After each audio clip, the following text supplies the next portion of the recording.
अस्सलाम वालेकुम रहमतुल्लाह। नावल प्लस चैनल के मौजूद नाजरीन और सामीन को खुशामदीद कहते हैं। बेहतरीन उर्दू नावल्स के लिए चैनल को सब्सक्राइब करें ताकि आप हमारी वीडियो सबसे पहले देख सकें।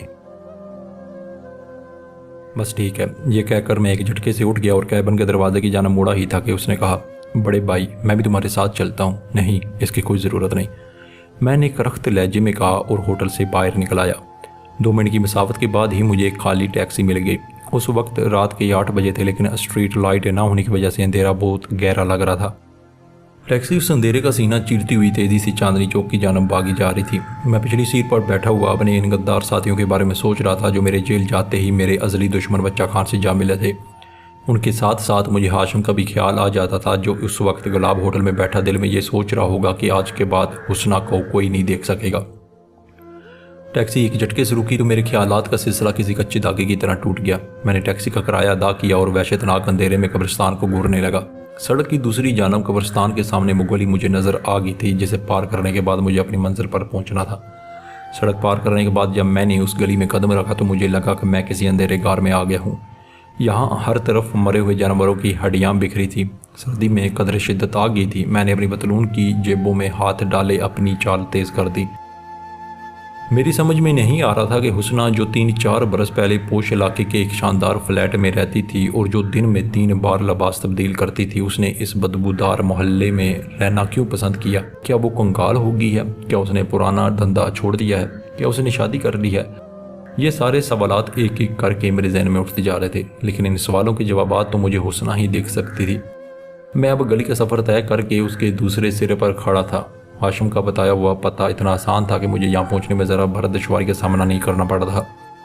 मैं आहिस्ता आहिस्ता 3 सीढ़ियाँ चढ़कर उस मकान के बंद दरवाजे तक पहुँच गया। जेब में रखे चाकू को उंगलियों से टटोलने के बाद मैंने धीरे से दस्तक दी, लेकिन अंदर से कोई जवाब नहीं दिया गया। चंद लम्हों तक इंतज़ार करने के बाद दूसरी मरतबा कतरे तेज़ दस्तक दी तो अंदर से पूछा गया, कौन है? ये मेरी जानी पहचानी आवाज़ थी, लेकिन बहुत धीमी थी। मैंने जवाब में अपनी आवाज़ बदल कर कहा, ज़रा दरवाज़ा खोलिए। आवाज़ बदलने की वजह यह थी कि अगर हुस्ना ने मेरी आवाज़ पहचान ली तो शायद वो दरवाज़ा न खोले। अचानक दरवाज़ा खुला और हुस्ना ने सर बाहर निकाल कर देखा। मुझे देखते ही चौंक कर पीछे हट गई।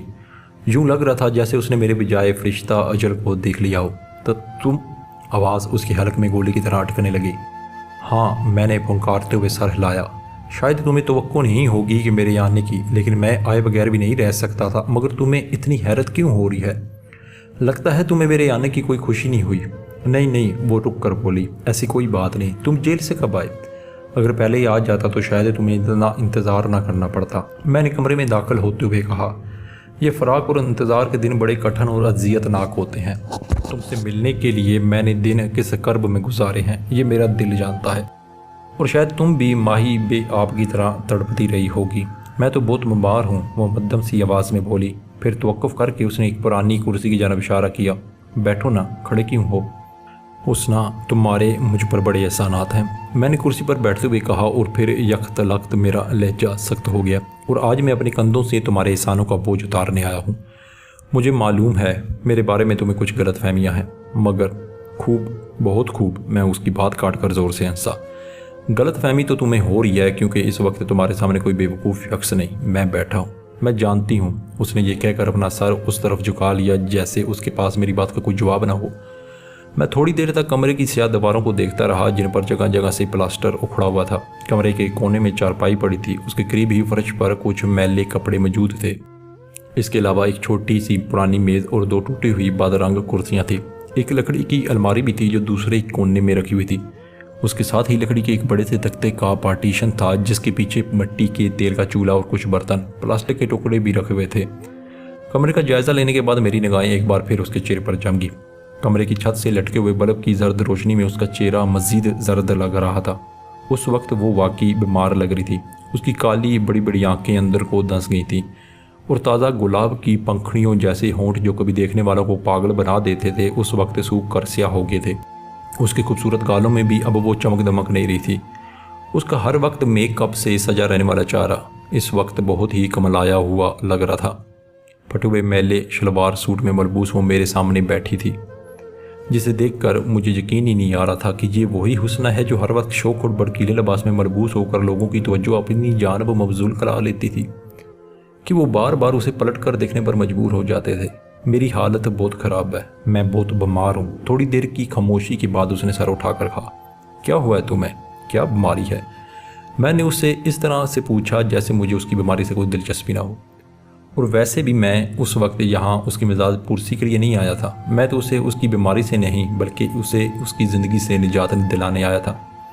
पिछले चंद माह से मुसलसल बुखार रहता है, जो कभी कभी तो इतना तेज़ हो जाता है कि बता नहीं सकती। बिस्तर पर लेटती हूँ तो खांसी का ना ख़त्म होने वाला सिलसिला शुरू हो जाता है। कई बार खून भी आ चुका है। डॉक्टर को दिखाया, कोई दवा वगैरह तो ली होगी।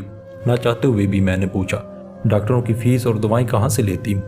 वो मरी हुई आवाज़ में बोली, सरकारी अस्पतालों में जाना नहीं चाहती कि वो जानवरों के अस्पतालों से भी गए गुजरे हैं, और जो दवाएं दी जाती हैं वो ना सिर्फ नाकस होती हैं, जो मज़ीद बीमार कर देती हैं। प्राइवेट इलाज के लिए पैसे नहीं हैं। मुझे तो पेट की आग बुझाना ही मुश्किल है। उसके सीने में सांस हिचकोले खाने लगी। एक लम्हे के लिए मुझे उसकी मजबूरी पर तरस आ गया। ये वही औरत थी जो मेरी पुरानी राजदार और साथी थी, जिसके साथ मिलकर मैंने सारे शहर में अपनी धाक बढ़ा रखी थी। उसकी हिम्मत, उसकी चालें और शातराना मंसूबे, ये सब उसकी खूबसूरती में ढल कर पुलिस के लिए दर्दसर बन गए थे। किसी भी वारदात को करने से पहले वो बेहतरीन मनसूबा बंदी करती। इसमें कोई खामी और झोल ना होता। फिर मुख्तलिफ पहलुओं से उस मनसूबे पर गौर करती हुई जब उसे यकीन हो जाता कि उसका बनाया हुआ मनसूबा नाकाम नहीं होगा, तब वो मुझे अपने प्लान से आगाह करती कि आंखें बंद करके इस पर अमल कर लो। हम दोनों ने क्या कुछ नहीं किया। बैंक डकैती, ब्लैकमेलिंग, डाका और ब्लैक मार्केटिंग। हुस्ना बला की खूबसूरत थी, जवान थी, वो इंतहाई पुरकशिश थी, सरापाए आतश फिशां थी। ज़हीन, चालाकी और दूरंदेशी की सालियत उसकी इजाफी खूबियाँ थी। मैं और दूसरे साथी उसे हमेशा चालाक लूमड़ी कहा करते थे। उन दिनों हम दोनों ने मिलकर जितनी वारदातें की थी, उनमें कभी भी नाकामी का मुंह देखना नहीं पड़ा था। वो सज संवर कर चंद रोज़ तक किसी 5 स्टार होटल या दिल फेंक अमीर लोगों के क्लबों में पाबंदी से जाती, और फिर अपने नाजो अंदाज दिखाकर किसी रईसज़ादे को अपने हुस्न के जाल में फांस लेती। हुस्ना के लिए ये सब करना कोई मुश्किल नहीं था। अपने बेवकूफ़ शिकार को अपनी मोहब्बत का यकीन दिलाने में ज़रा भी देर ना लगाती, और फिर अपनी मौत आप मरने के लिए बेवकूफ़ शिकार हुस्ना के फ्लैट या किसी होटल के कमरे में अपने मन की मुरादें पूरी करने की नीयत से चला आता, जहां हमारे प्लान के मुताबिक पहले ही एक खुदकार ऑटोमेटिक रिकॉर्ड रख दिया जाता, जो हुस्ना के साथ इस बेवकूफ़ शिकार की एक एक हरकत और आवाज़ को कैद कर लेता था। कभी कभी कोई शिकार हुस्ना से मोबाइल फ़ोन पर भी रब्ता करता था, और उस वक्त जो बातें होती उन्हें हुस्ना बड़ी एहतियात से रिकॉर्ड कर लेती थी। फिर ऐसी सारी चीज़ें उस शिकार के खिलाफ सबूत बनाकर मेरी जेब में आ जाती थी, और मैं उनके एवज़ उस ताकतवर शिकार को आसानी से ब्लैकमेल करके रकम हासिल कर लेता था। हुस्ना अनगिनत लोगों से मोहब्बत का ये खेल खेल चुकी थी, और मैं उसके आशिकों से उनकी मोहब्बत की कीमत कई बार वसूल कर चुका था। हुस्ना के बनाए हुए ये सारे मंसूबे इस कदर शानदार होते थे कि वो हमारे हाथों में भी आब माई की तरह तड़पने के अलावा कुछ नहीं कर सकता था। हुस्ना के कहने और मशवरे के बाद ही मैंने एक गिरोह बनाया था, जिसमें हाशिम के अलावा कई लोग शामिल होते गए, और ये लोग बड़े कारआमद साबित हुए थे। मगर उन्हीं दिनों जब हमारा धंधा अरूज पर था, तो अचानक हुस्ना में एक अजीब सी तब्दीली रूनुमा होने लगी। वो हर वक्त उदास, बुझी बुझी और खोई खोई रहने लगी। और फिर एक दिन उसने मुझसे कहा, बादल, अब मैं इस जुर्म के धंधे से उठा गई हूँ।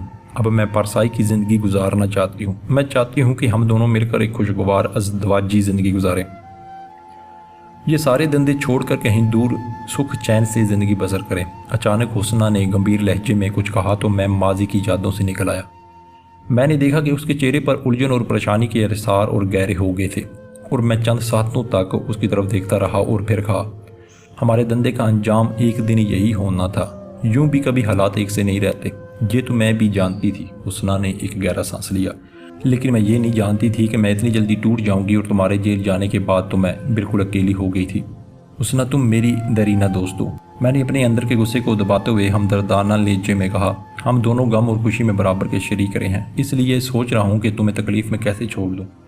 मगर मेरी बात समझ में नहीं आती कि ये सब कुछ हुआ कैसे। तुम्हारे पास तो काफ़ी नकद रकम और जेवरात थे, वो सब क्या हुआ? बादल, मैं तुम्हें क्या बताऊँ। उसने तवक्कुफ़ किया क्योंकि सांसों का तलातम उसके सीने में हचकोड़े खाने लगा था। वो बोली, तुम्हारे जेल जाने के बाद किस किस ने मेरी ज़िंदगी जीरन बना दी थी। इतना कहकर वो चुप हो गई। सांस काबू में नहीं आ रही थी। उसने अपने सीने पे हाथ रख लिया। मेरे जेल जाने से? अचानक मैंने पूछा। उसने मेरी बात का जवाब नहीं दिया। वो खामोश बैठी रही, जैसे अपने होंठ सी लिए हों। और तब मुझे 3 बरस पहले की वो भयानक शाम याद आ गई जब मैं अपने खुफिया ठिकाने में बैठा इलेक्ट्रॉनिक्स के कीमती सामान जिसमें VCD और CD प्लेयर के अलावा मोबाइल फ़ोन से भरे हुए कई कार्टन भी शामिल थे उनकी गिनती कर रहा था कि अचानक पुलिस ने मेरे खुफिया ठिकाने को चारों तरफ से घेर लिया। पुलिस का ये छापा इतना अचानक और गैर मुतवक्के था कि मैं भागने का कोई रास्ता ही नहीं ढूंढ सका। मेरे वहमो गुमान में भी नहीं था कि पुलिस मेरे इस खुफिया ठिकाने का इतनी जल्दी और इस कदर आसानी से खोज लगा लेगी।